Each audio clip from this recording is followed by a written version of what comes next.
शिवाग्निरिति सम्पृक्तस्तेन दग्धं शिवाग्निजं कपिला गोमयं पूर्वं केवलं गव्यमेव वा।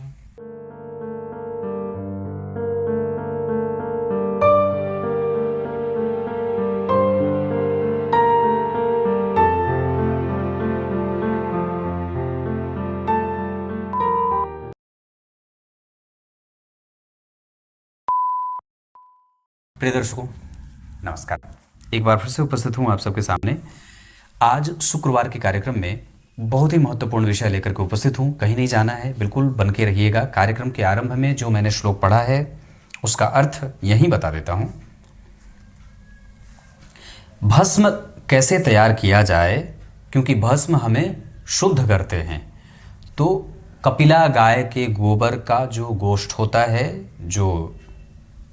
जिसको हमारे यहाँ उपला बोलते हैं, गाय के गोबर का ईंधन जो बनता है, उसमें बेल की लकड़ी हो जाए, उसमें और क्या लिखा है कि समी की लकड़ी हो जाए, पीपल की लकड़ी हो जाए, पलास की लकड़ी हो जाए, वटवृक्ष हो जाए, इन सब की लकड़ियों से उनको जला दिया जाए और जो भस्म बचता है, जो राख बचती है, वो भी भस्म होता है। इसे भी शिवाग्नि कहा जाता है, शिव की अग्नि। इसमें मंत्र पढ़ के आपको इसका भस्म तैयार करके, अगर आप कभी कोई बच्चा शुद्ध हो जाए, थोड़ी तबीयत वगैरह खराब हो जाए, तो भी इसे शुद्ध किया जा सकता है। क्लियर है? भस्म ऐसे बनाए जाते हैं। इसके पूर्व में मैंने आप लोगों को भस्म के बारे में बात की थी कि बिल्वपत्र का जो वृक्ष होता है, जिसको श्रीफल बोलते हैं, सिर्फ उसकी भी लकड़ी से भस्म तैयार किया जाता है। मंत्र से उच्चारण करना है, उसको जलाना है, उसके बाद जो राख उसका बच जाता है वो हमें शुद्ध अशुद्ध करता रहता है, शुद्ध करता रहता है। ठीक है। विषय आज का बड़ा गंभीर है और बिल्कुल नया है। मैंने इस पे पहले कभी कार्यक्रम नहीं बनाया है, क्योंकि किस ग्रह को कौन देख रहा है। बात करते हैं कि अगर आपकी कुंडली के शुक्र के ऊपर शनि की दृष्टि पड़ती हो, मंगल की दृष्टि पड़ती हो, या राहु की दृष्टि पड़ती हो, या अगर शुक्र के ऊपर किसी एक पापक ग्रह की दृष्टि पड़ जाती हो, या तो राहु की, या तो मंगल की, या तो शनि की, तो कैसा परिणाम मिलता है। कार्यक्रम शेयर भी करिएगा, क्योंकि कोई ना कोई ग्रह आपकी कुंडली के शुक्र को तो देख ही रहा होगा। बहुत कम ऐसी कुंडलियां होती हैं जहां पे शुक्र पे किसी भी ग्रह की दृष्टि नहीं होती है। अगर नहीं है तो अब तो एक अलग बात ही होगी, लेकिन अगर आपकी कुंडली के शुक्र के ऊपर शनि, मंगल, राहु, केतु में से किसी भी ग्रह की दृष्टि है तो उसका कैसा परिणाम आता है। पहले शनि की दृष्टि का परिणाम समझ लेते हैं। अगर शुक्र के ऊपर शनि की दृष्टि पड़ेगी तो व्यक्ति जीवन भर किसी दूसरे के यहाँ चिरौरी करता रहता है। अपना व्यापार वो बनाना चाहेगा पर नहीं बनेगा, नुकसान होगा, और इसी नुकसान के कारण उसको फिर किसी दूसरे के यहाँ नौकरी करनी पड़ती है। इसी शुक्र के ऊपर आपकी कुंडली में अगर शनि की दृष्टि जा रही है, ये बात यहाँ याद रखना होगा कि जो ग्रह जिस ग्रह के द्वारा देखा जाता है, जो ग्रह जहाँ बैठा होता है और जहाँ का स्वामी होता है, इन सबको मिला करके ही वो एक परिणाम तैयार करता है। मतलब अगर शुक्र, मैंने ये राशियाँ नहीं लिखी हैं, आप इस राशि पे ध्यान मत दीजिएगा, कोई मतलब नहीं है इन राशियों का, बस सिर्फ ये देखना है कि ग्रह कहाँ बैठा है और ग्रह किसको देख रहा है। तो शनि अगर किसी भी भाव से, मान लीजिए यहाँ से भी या कहीं से भी बैठ करके अगर वो आपकी कुंडली के शुक्र को देख रहे हैं, मंगल कहीं से भी बैठ करके अगर आपकी कुंडली में शुक्र को देख रहे हैं, राहु कहीं से भी बैठ करके अगर आपकी कुंडली में शुक्र को देख रहे हैं, युति की बात नहीं कर रहा, बैठ करके देखने की बात कर रहा हूं, तो क्या परिणाम बताया मैंने कि व्यक्ति किसी दूसरे के यहाँ चिरौरी करता है, चापलूसी करता है। उसकी अपनी इच्छा की पूर्ति कई बार देर से, विलंब से, या ना के बराबर, या वक्त पे नहीं होती है। इसके साथ साथ उसको कई बार बहुत गंभीर चोट ऐसा लग जाए, बहुत ऐसी भयंकर दुर्घटना हो जाए जिसके कारण वो जीवन भर बेड रिडन हो जाता है, या बहुत लंबे समय तक उसको बिस्तर पे रह करके समय बिताना पड़ता है। ये शनि की दृष्टि का प्रभाव है। मंगल और राहु का अलग बताऊंगा। तो अगर शुक्र के ऊपर शनि की दृष्टि पड़ी तो इतने परिणाम मिले। उसके बाद और क्या होता है कि व्यक्ति अपने शील को लेकर के, जो उसका होता है ना कि कृतज्ञता अपने पति और पत्नी के प्रति, कि मैं उसको लेकर के कितना सीरियस हूं, मैं उसके अतिरिक्त किसी के प्रति कैसा मेरा भाव है ना, कामुकता का है या फिर उसके प्रति चरित्रवान बने रहने का है। तो इसमें आपको एक बड़ी अच्छी सफलता मिल जाती है कि अगर शुक्र के ऊपर शनि की दृष्टि पड़ेगी तो व्यक्ति शीलवान होता है, शील की सुरक्षा वो अपने कर लेता है। मतलब वो किसी दूसरे के चक्कर में नहीं रहता है, किसी दूसरे के फिराक में नहीं रहता है, किसी दूसरे के ऊपर उसकी दृष्टि नहीं जाती या कुदृष्टि नहीं देखता है। ये इसका एक अच्छा फल है। मतलब व्यक्ति को ऐसा बना देते हैं, चरित्रवान होता है। उसी शुक्र के ऊपर अगर शनि की दृष्टि पड़ती है तो व्यक्ति अपने काम और अपने धंधे को लेकर के सदैव उहापोह वाली स्थिति में रहता है, सदैव कंफ्यूजन में रहे। शनि की दशा में तो कई बार उसको बहुत बड़ा नुकसान भी हो जाता है, सब कुछ नुकसान हो जाए, बिल्कुल शून्य पे ला देते हैं कई बार शनिदेव अगर शुक्र की दृष्टि पड़े। कहने को तो ये दोनों परम मित्र हैं एक दूसरे के, पर वस्तुतः दृष्टि का संबंध कई बार पापक ग्रह होने के कारण और शुक्र शुभ ग्रह होने के कारण शनि की दृष्टि उनके लिए कभी कभी अभिशाप भी बन जाती है जातक के जीवन के लिए। मतलब ये नुकसान होता है। अब बात करेंगे कि अगर इसी शुक्र के ऊपर अगर शनि की दृष्टि पड़ रही है तो व्यक्ति को आयु अच्छी मिलेगी, स्वास्थ्य भी अच्छा रहेगा। तो 3 अच्छे परिणाम मिल गए, बाकी के नेगेटिव परिणाम मिल रहे हैं। धन के मामले में, दाम्पत्य के मामले में, वो एक दूसरे के प्रति, तो चाहे सामने वाला उसके प्रति कैसा है ये तो अलग बात होगी कि उसकी कुंडली में शुक्र का कैसा प्रभाव है, पर जिसकी कुंडली में ये स्थिति बनी रहेगी वो व्यक्ति सामने वाले के प्रति लॉयल रहता है। ठीक है। अगर मंगल की दृष्टि पड़ जाएगी तो ये लॉयलिटी भंग हो जाती है, फिर व्यक्ति विवाहेतर संबंध में उतरने को उत्सुक रहता है। अगर उसी शुक्र के ऊपर मंगल की दृष्टि पड़ रही है तो व्यक्ति अपनी वास्तविक स्थिति को नहीं समझता है और अपने वास्तविक प्रोग्रेस को भी नहीं समझ पाता है। कई बार वो अपने लिए काम नहीं करेगा, किसी दूसरे के लिए काम करता हुआ नजर आता है।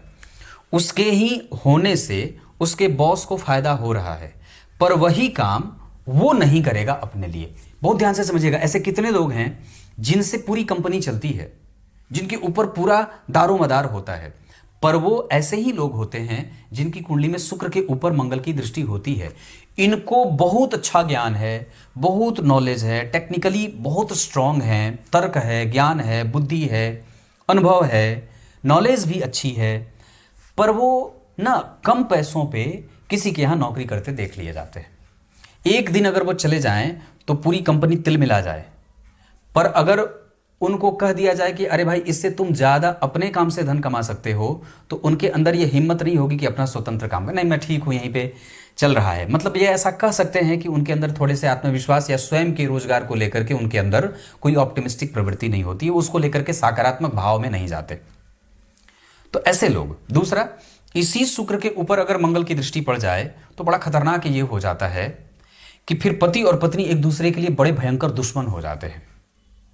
और कई बार वो व्यक्ति पूर्व जन्म में किसी पत्नी को या किसी पति को सताया रहता है, व्याभिचार किया रहता है, उसके सतीत्व का भंग करता है, उसका शील भंग करता है, उसके साथ बुरे संबंध बनाता है, और वही स्त्री इस जन्म में उसकी पत्नी बन के आती है और अपना बदला लेती है।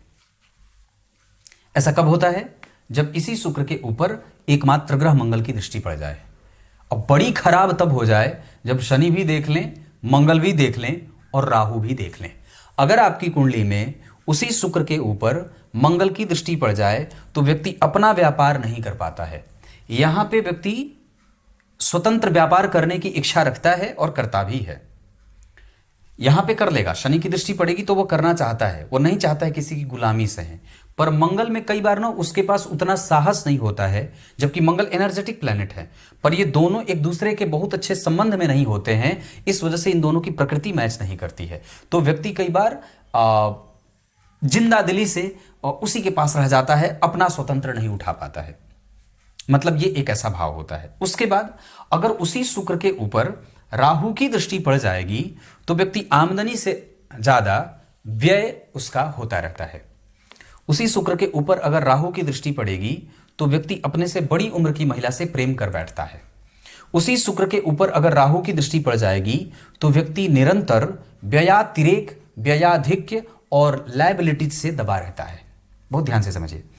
उसी शुक्र के ऊपर अगर, अब ये कब चीजें घटित कब होंगी, तो जब शुक्र में शनि का अंतर हो, शनि में शुक्र का अंतर हो, मंगल में शुक्र का अंतर हो, शुक्र में मंगल का अंतर हो, राहु में शुक्र का अंतर हो, शुक्र में मंगल का अंतर हो।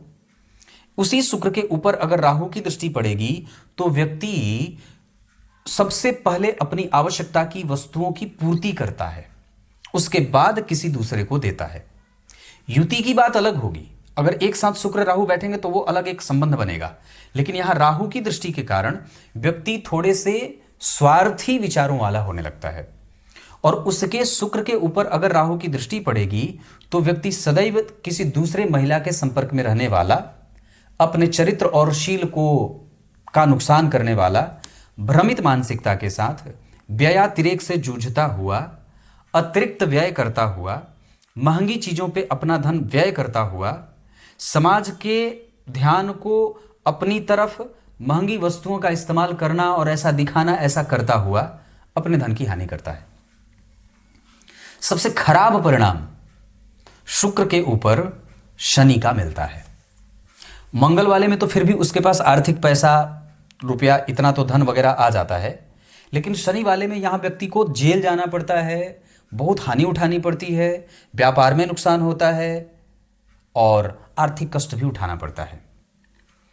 यहां ये बात है कि जरूर व्यक्ति किसी भी तरीके से अपना चरित्र खराब नहीं करता है, प्राण जाए पर वचन न जाए वाली स्थिति में रहता है। वो अपने गंभीरता को अपनी दृष्टि में भी और दूसरों की दृष्टि में भी मेंटेन करने में सफल होता है। मतलब व्यक्ति अच्छा होता है, यहां व्यक्ति के प्रभाव में कमजोरी होती है, यहां भी कुछ ऐसी ही हालत देखने को मिलती है। इसके पहले और इसके बाद में कि आप इसके बारे में कुछ और भी टिप्पणी करें, मैं आपको एक बात और कह दूं कि ये ग्रह और ग्रह की युति राशियों से प्रभावित होती हुई भावों से प्रभावित होते हुए परिणाम करते हैं। मतलब अगर इसी शुक्र के ऊपर लाभ भाव से शनि की दृष्टि पड़ेगी तो अब ये शनि और शुक्र व्यक्ति की महत्वाकांक्षा से संबंध बनाएंगे। अगर यही शुक्र सप्तम भाव में बैठे मंगल से देखे जाएंगे तो यहां वो जो निगेटिविटी आएगी वो स्पाउस से और उसकी दिनचर्या से आएगी। अगर वही शुक्र राहु से भाग्य भाव से देखे जा रहे हैं तो वो कुछ कुछ अपना धन धर्म में देता हुआ नजर आएगा। अगर वही शुक्र पंचम भाव के राहु से देखे जाएंगे तो ये शुक्र व्यक्ति को उसकी संपत्ति से, उसके संतान से, उसके विवेक से थोड़ी बहुत उसकी दिलचस्पी रहती है। उसको लगता है, उसको पता होता है कि मैं क्या कर रहा हूं, कहीं मुझसे गलती तो नहीं हो रही है, क्योंकि पंचम भाव विवेक का होता है। अगर वही शनि चतुर्थ भाव में बैठ करके देख रहे हैं तो फिर वो किसी भी स्थिति में अपना धन इकट्ठा करना चाहता है। उसकी ये नियति होती है कि नहीं, मैं काम करूं कुछ अपना। इसी स्थिति के कारण, इसी विचार के कारण वो स्वतंत्र व्यवसाय की तरफ जाता है और लेकिन उसको हो जाता है नुकसान। क्लियर है? कुछ इसी तरीके से आज के इस कार्यक्रम का समापन करते हैं। तब तक के लिए बहुत बहुत नमस्कार।